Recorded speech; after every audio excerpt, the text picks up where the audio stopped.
আমাদের ছাত্রদলের কেন্দ্রীয় নেতৃবৃন্দ এবং আমাদের জাহাঙ্গীরনগর বিশ্ববিদ্যালয়ের ছাত্রদলের সিনিয়র নেতৃবৃন্দের সমন্বয়ে গতকালকে আমাদের একটি দীর্ঘ মিটিং হয়েছে। সেই মিটিংয়ে আমরা ইতিমধ্যে সেটি চূড়ান্ত করেছি। আমাদের ঘোষণাটি বাকি আছে। আমরা খুব শীঘ্রই অতি অল্প সময়ের মধ্যে আমাদের জাকসুর প্যানেল এবং হল সংসদের প্যানেলটি ঘোষণা করব। আমরা এখন পর্যন্ত আমরা এককভাবে বাংলাদেশ জাতীয় ছাত্রদলের সমর্থিত প্যানেল এককভাবে জাকসু নির্বাচন এবং হল সংসদ নির্বাচন করবে।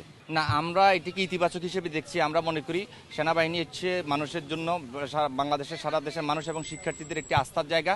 সেই আস্থার জায়গা থেকে আমরা মনে করি নির্বাচনকালীন সময় যেহেতু একটি জটিল সময়, সেই সময় শিক্ষার্থীদের সার্বিক নিরাপত্তা এবং ক্যাম্পাসের সার্বিক পরিবেশ নিরাপত্তা নিশ্চিতের জন্য আমরা সেনাবাহিনী মোতায়েনটিকে ইতিবাচক হিসেবে দেখছি। আমরা মনে করি সেনাবাহিনী মোতায়েন হইলে একটি অবাধ, সুষ্ঠু এবং নিরপেক্ষ নির্বাচনের সম্ভাবনা থাকে এবং নির্বাচন ম্যানিপুলেশনের যে বিষয়টি থাকে সেটি রোধ হবে বলে আমরা মনে করি।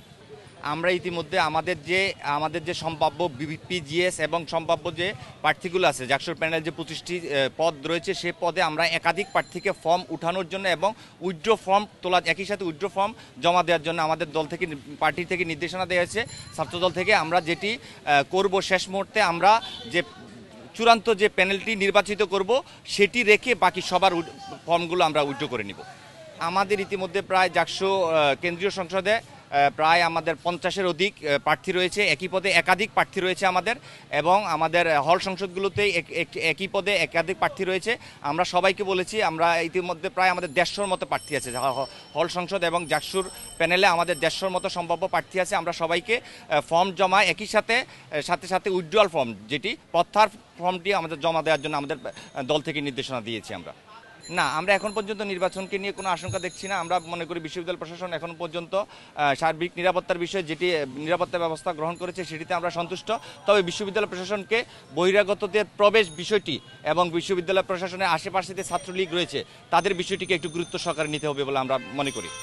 না, আপনারা জানেন আমরা গত 8ই আগস্ট আমরা 11টি ছেলে হল, একটি অনুষদ কমিটি, 6টি মেয়ে হল এবং আমাদের যে বর্তমান আহ্বায়ক কমিটি আছে সেই কমিটিটি বর্ধিত করেছে। তার প্রেক্ষিতে আমাদের কিছু সংখ্যক নেতাকর্মীর মধ্যে একটু বিক্ষুব্ধ ছিল, কেননা আমরা সবাইকে তাদের প্রত্যাশিত পদ দিতে পারিনি। সেটি আমরা ইতিমধ্যে কেন্দ্রীয় সংসদের সমঝোতায় এবং জাহাঙ্গীরনগর বিশ্ববিদ্যালয় ছাত্রদল যারা আছে আমরা সবাই এক এবং ঐক্যবদ্ধভাবে জাকসু নির্বাচন করার জন্য একমত হয়েছি।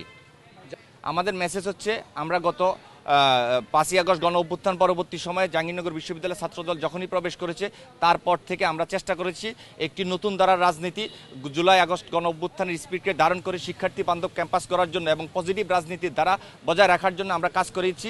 ইতিমধ্যে আপনারা জানেন জাহাঙ্গীরনগর বিশ্ববিদ্যালয় অনেকগুলো শিক্ষার্থী বান্ধব কাজ করেছে। আমরা মনে করি শিক্ষার্থীরা, জাহাঙ্গীরনগর বিশ্ববিদ্যালয়ের সাধারণ শিক্ষার্থীরা জাতীয়তাবাদী ছাত্রদলের সমর্থিত যে প্যানেল থাকবে সেই প্যানেলের প্রতি আস্থা রাখবে এবং তাদের সুচিন্তিত মতামত ছাত্রদলের প্যানেলের প্রতি সমর্থন জানাবে বলে আমরা মনে করি। আমরা ইতিমধ্যে আপনারা জানেন বিশ্ববিদ্যালয় প্রশাসন যে মেয়াদ উত্তীর্ণ শিক্ষার্থী রয়েছে তাদেরকে হল ছাড়ার জন্য একটি আলটিমেটাম দিয়েছে। সেই আলটিমেটামের মেয়াদ শেষ হয়েছে। আমরা ইতিমধ্যে খবর পেয়েছি বিশ্ববিদ্যালয় প্রশাসন কয়েকটি হলে যারা মেয়াদ উত্তীর্ণ শিক্ষার্থী রয়েছে তাদেরকে বের করে দিয়েছে। আমরা বিশ্ববিদ্যালয় প্রশাসনের কাছে আবারও দাবি জানাবো যেন জাকসু নির্বাচনের আগে একজন মেয়াদ উত্তীর্ণ শিক্ষার্থীও যাতে হলে না থাকতে পারে, কেননা আমরা মনে করি মেয়াদ উত্তীর্ণ শিক্ষার্থীরা যদি হলে থাকে, যেহেতু ভোট কেন্দ্রগুলো হলে, ওই ক্ষেত্রে নির্বাচন ম্যানিপুলেট এবং কারসাজি হওয়ার একটি সম্ভাবনা রয়েছে বলে আমরা মনে করি। না, এখন পর্যন্ত আমাদের নলেজে এটি আসে নাই। এখনো পর্যন্ত ছাত্রলীগের কেউ মনোনয়ন নিয়েছে বলে আমাদের কাছে খবর আসে নাই। না, এখন পর্যন্ত আমরা ছাত্রদল মনে করি যে ক্যাম্পাসে একটি সুষ্ঠু নির্বাচনের পরিবেশ রয়েছে, সবার মধ্যে একটি সহনশীল পরিবেশ বজায় রয়েছে। এটি বজায় থাকলে আমরা বিশ্বাস করি জাহাঙ্গীরনগর বিশ্ববিদ্যালয় ছাত্রদলের, জাহাঙ্গীরনগর বিশ্ববিদ্যালয় শিক্ষার্থীদের যে প্রাণের চাওয়া যে জাকসু নির্বাচন একটি অবাধ, সুষ্ঠু এবং সবার কাছে ইনক্লুসিভ একটি নির্বাচন হলে বলে আমরা বিশ্বাস করি। না, আমাদের জাকসু নিয়ে আমাদের যে কেন্দ্রীয় সাধারণ সম্পাদক নাসিরউদ্দিন নাসির ভাই এখানে এসেছিলেন, উনি এই বিষয়ে কোনো মন্তব্যই করেননি, জাকসু বিষয়ে কোনো মন্তব্যই করেননি। যেটি করা হয়েছে এটি প্রোপাগান্ডা এবং মিথ্যা অপপ্রচার।